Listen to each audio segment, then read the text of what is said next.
In the bays, we have a 4.2 liter 2006 Chevy Trailblazer. These 4.2s make some crazy power boosted. This vehicle is here for a check engine light. I already did a code retrieval with a code puller to see what I was chasing down, and that led me to a Po171 and a exhaust VVT. The VVT has nothing to do with the other one. So let's get out of here. I don't want information. I want engine control module codes. What's going on here? Maybe it's just going to do it this way. Let's see. I don't know. So the 171 code is evasive for guys who really don't know. You need to know if it's short term, long term. Is it both? Why is there both? A lot of factors. And as these vehicles get up in age and mileage, it makes it more challenging. Do I have bad injectors? We definitely have a problem. I don't care about the transmission code right now. I want to see what this is. So we have fuel trim, 2 lean bank 1, and then let's see if there's freeze frame. Why is this not showing me freeze frame down here? So I already looked at it with the code reader. It's saying the short-term fuel trims were about 2.5 and long-term was 17.5. The exhaust camshaft performance issues, typically the solenoid here or the engine's extremely low on oil. At 160,000 miles, I'm going to say we should just go ahead and replace this anyway. Of course, I'm going to check the oil. Further looking into this system, I'm evaluating, has anyone been in here leaving things loose or something worn out that I'm not sure of? And I'm like, all right, I'm checking all the usable subjects, the hoses, I'm wiggling. I don't hear any Scotty Kilmer vacuum leaks. If this thing had a vacuum leak, it would be shaking and vibrating all over. Scotty Kilmer, please stop making technical videos. Anyway, what I noticed was someone was in here and the breather for the valve cover to the intake is actually off. What's weird about this is that it didn't trip an excessively lean Po171 for short term, although it was a little lean. The long term was really bad, and what I think is by the intake design here, that it's pulling enough of a MAF signal here to not affect the short-term fuel trims that badly. So if you see the flow here, it's got a good pull on the mass airflow sensor. And what I do believe is that when it's under load, which is your long-term, that it needs more of a sealed intake to put a signal on this mass airflow sensor. That's what I do believe. And I can tell that this hasn't been out for a while and probably hasn't been maintained. And I'm not sure if I even want to mess with something at 160,000 miles. So what I want to do first is pull this apart. I want to put that piece back together. Let's just go in here and see if it will let me do anything past this. I don't know why this is doing this to me. Powertrain.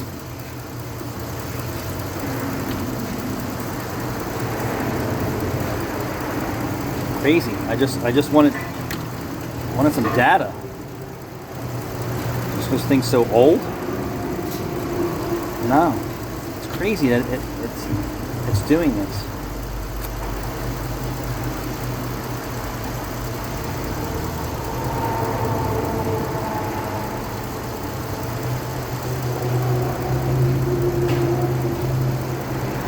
Because I would like to see some data. Why? This is a Chevy Trailblazer. Let me exit this and go back into it.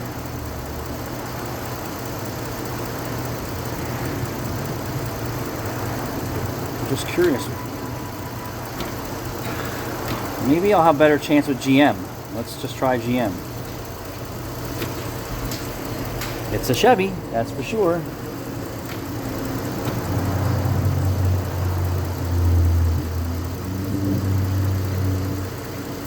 Would definitely like to have live data, knowing that I'm gonna fix this car.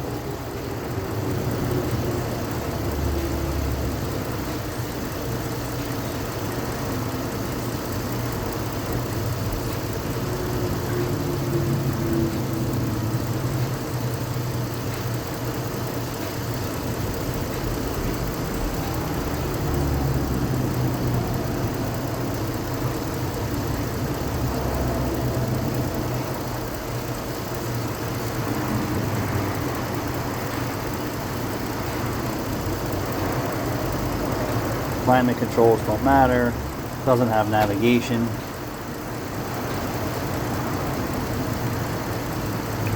Okay.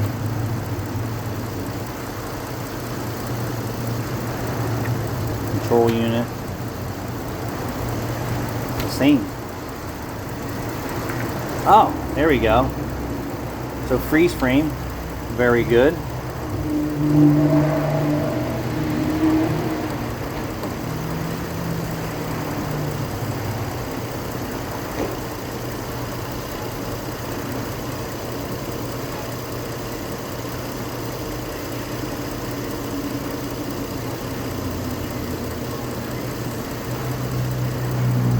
Let's see if it gives data so I can show this.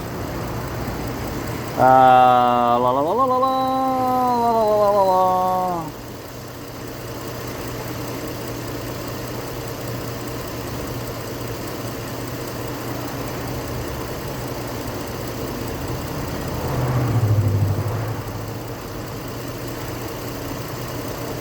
Did I miss it? Okay, so short-term fuel trim, the 2. Is really not that bad, and the long-term fuel trim was 17%.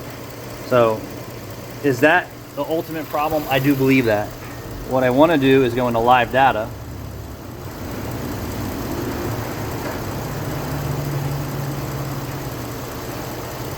Any day now, any day now. And then we're going to see if I can't bring you some of this data here. And if it did have a vacuum leak, it'd be shaking all over the place. Well, Scotty, this has a vacuum leak and it's not shaking all over the place. This one's for you, Scotty Kilmer.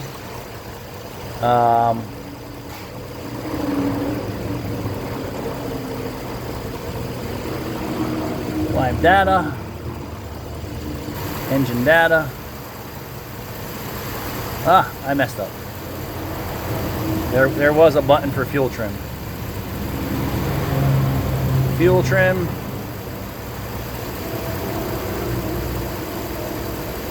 And then we just want to see short term, long term.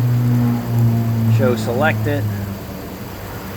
Alright, so now you see the shorts fairly good.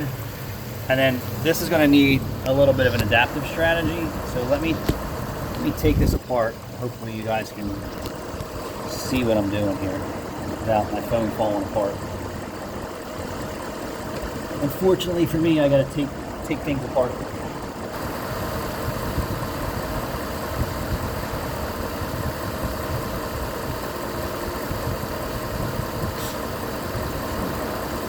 Then ultimately what I will do is go for a road test and see if my fuel trims fall on the spec.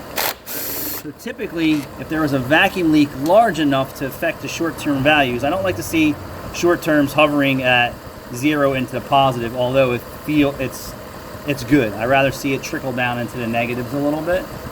So do I think that there's a bigger problem than this? Probably not.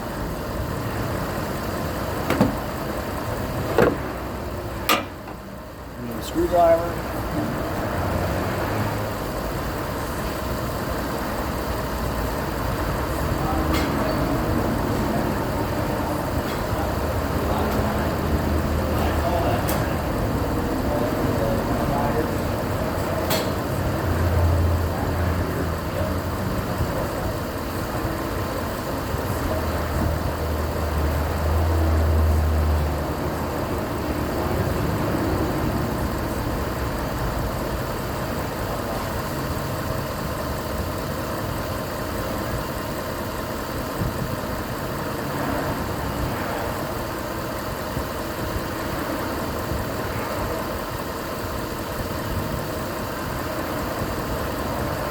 That was your buddy Jude right there. Master Ford mechanic ready to graduate from Ford asshat program.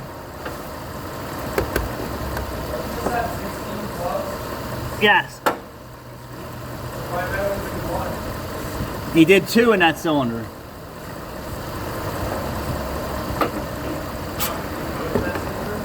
Yeah, there's 2 in that cylinder. He only did the wire to the one plug, didn't do the wire to do it. Oh, well, you can do that still. Well, that just fires another cylinder. We're not concerned with. Cylinder 7 is the only thing we're concerned with. And the engine's burning so much oil, it's probably not going to make any difference.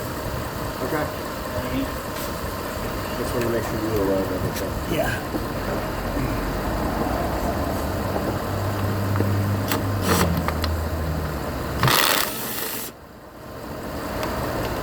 So some sloppy mechanic was in here. I'm going to tell you, it wasn't me.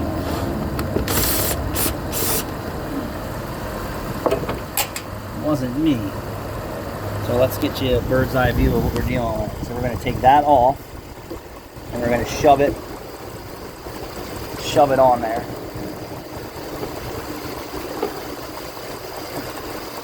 And I will put a zip tie on there. And then look at the response on the mass airflow sensor now. So the short terms are trending into the negative.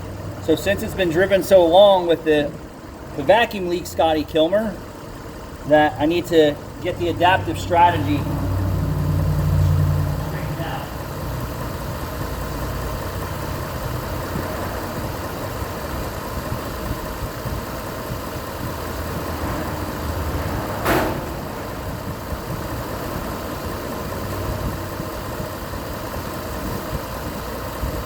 If this thing had a vacuum leak, it would be shaking and I would hear it. No, Scotty Kilmer, you wouldn't be hearing shit because you got wax in your ears, buddy.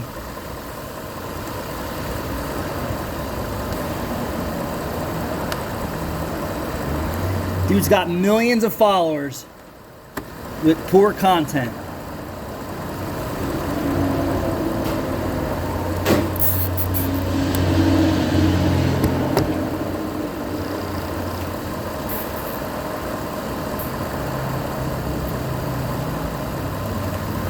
Alright, so let's tighten everything back up.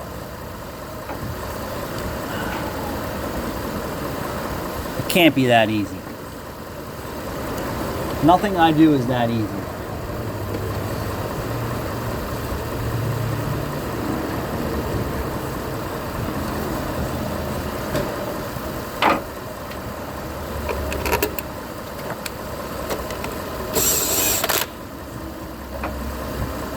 Nothing I do is that easy. Is it that easy today? So typically what I would do is a smoke test for a short-term. We do a smoke test for a short-term fuel trim problem, but since I saw an obvious leak already here, and then you can see that the short terms are starting to respond, but it's already learned this bad behavior, so I need to go back in there and address it. So what I'm going to do now is go for a road test after I clear the codes and reset the adaptives and see. I don't know if this is going to let me reset adaptives. Sometimes I don't even know what I'm going to get working on these cars.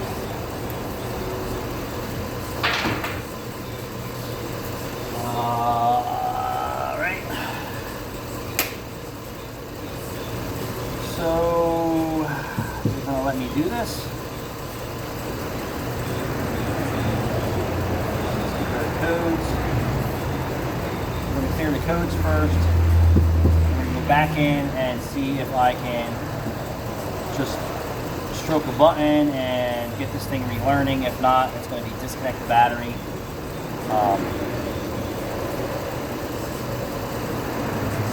Short the capacitors in the ECM and then start from scratch.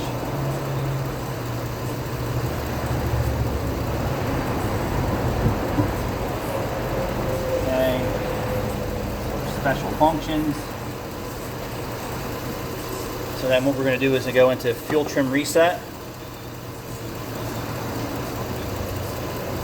Fuel trim resets. And I'm not cleaning the mass airflow sensor. This is a used car dealer vehicle. So you can see that short terms are falling into the negatives. That's fantastic. So the long term zeroed out. I still may have another problem, and I need to go for a road test.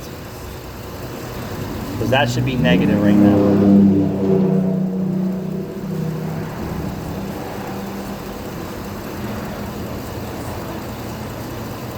That should be in the negative.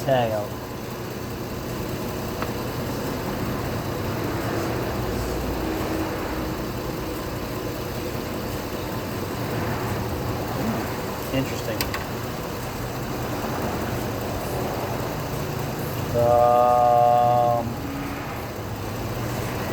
Yeah, that's pissing me off.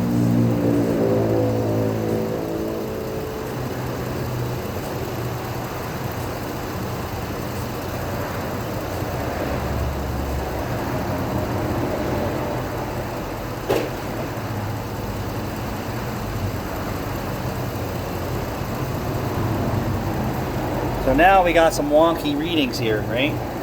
So we have a 7, which I'm not really concerned with that. And we got a 12, a 9. Typically that should just be in the negatives already.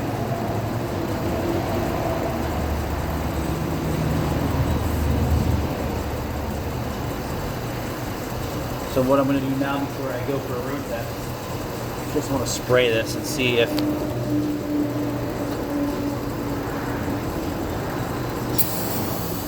there's anything leaking here.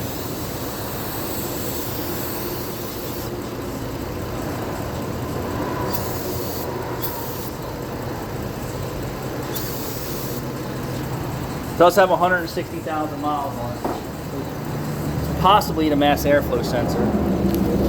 But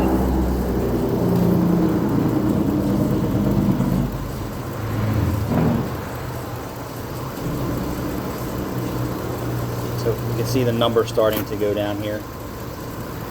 Yeah, it just took a while for it to correct itself. I bet the mass airflow sensor's dirty. I bet the injectors have never been cleaned.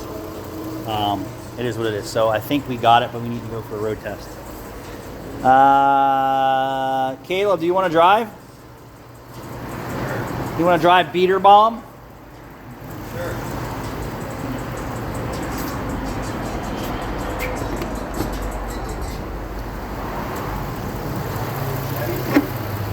Yeah. Chevy. I drove the Chevy to the levee, but the levee was dry.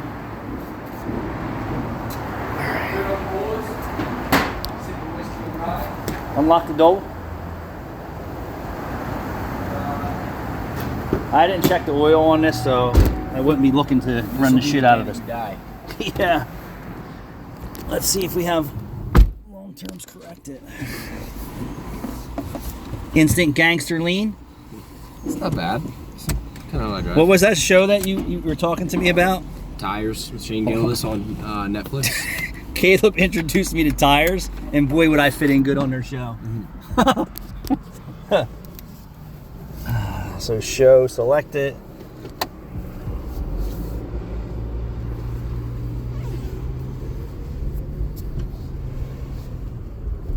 Short term is not happy right now. So I had a long term problem originally, now I got a short term. But I suspect the mass is dirty. I don't hear no vacuum leak, Scotty Kilmer.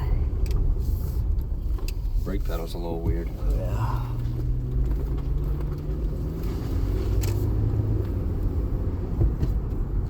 That's what I thought. 162,000 miles.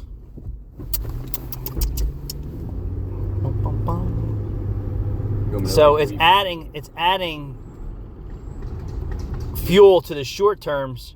You want me to like weave in the back roads? No, I need to get cruise speed, underload.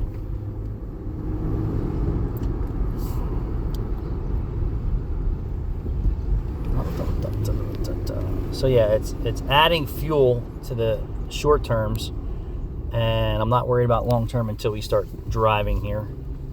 Oh, watch it. Hey, mama.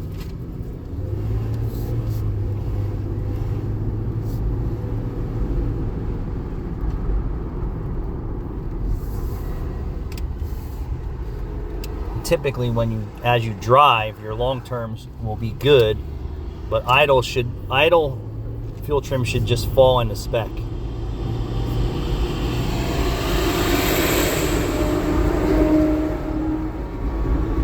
Booyah! So long-term fuel trims, keep going. You going around? I would just say keep going down the road. That's what I was saying. You Yeah. want me to take a look. Fuel trims are fantastic for long term now.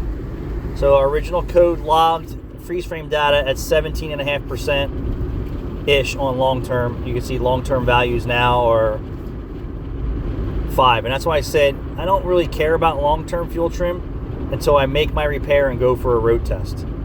And you can see that's pretty good. It's adding 5%, 6% fuel to the fuel system. I suspect that the mass airflow sensor's probably filthy. My concerns are the long term, the short term at idle are out of spec, but I just want to see once we come up to the next place and stop if it does correct itself. So the long term's fixed. Oh.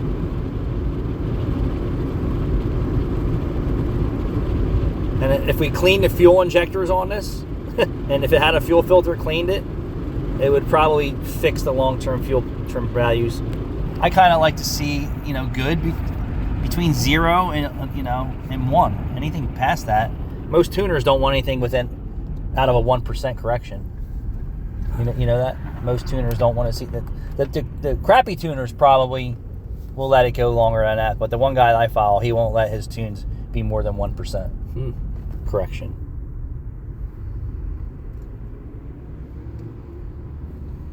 Okay, so now this is still doing okay, but it's still adding fuel in the short term, which is too high for me even at 10%, 9%, 8%. So I suspect dirty injectors or a mass airflow sensor, and it still may get better. But this won't pitch a code, but I think I can make it better. So anything more than 25%, see how it says anything more than 25% negative or positive, it'll trip a code. You follow me? See the range? Mm-hmm. So we're good as far as this goes. I'm not going to bore you with me just being anal. We're trying to do a better job. Mm-hmm. All right, thanks for watching.